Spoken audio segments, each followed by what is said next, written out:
Hi. Okay, so I'm going to go ahead and talk about the type of things that all of you need to know and have for my class.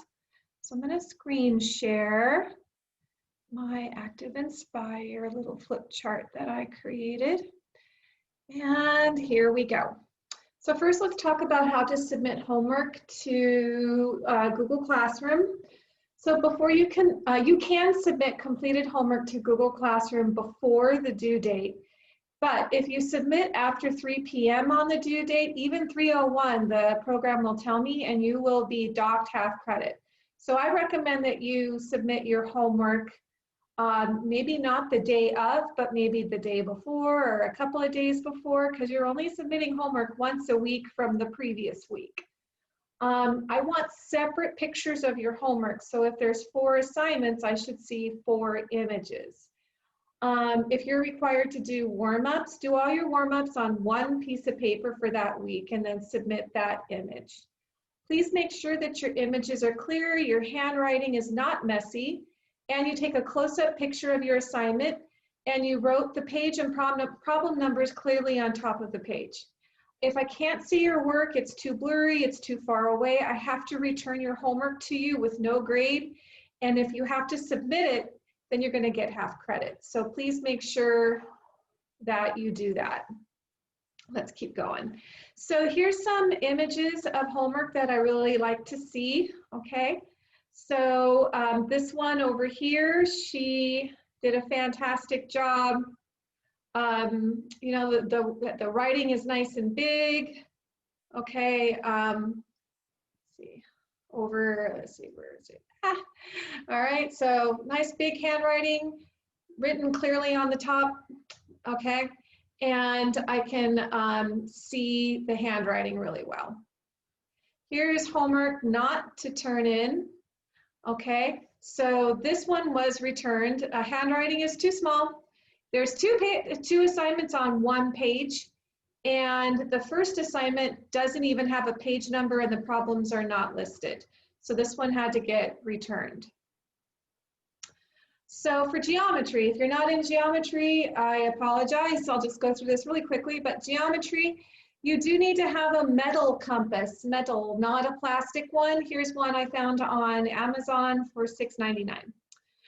If you get a plastic one, they don't work very well, and you'll be very frustrated. A metal one is nice, high quality. It'll get you some good constructions. You also need to have a scientific calculator, graphing paper, and then also a tablet. So that's what I'm using here. You can see it right here. Mine's kind of big because I splurged and bought myself a whole bunch of money. And then here's the cord, and it's plugged into my computer. If you have a Chromebook, I have a feeling you're not going to be able to do this, and you're going to be stuck with having to write using the touchpad. So if you can find a way around that and still be able to get a tablet, that would be my recommendation.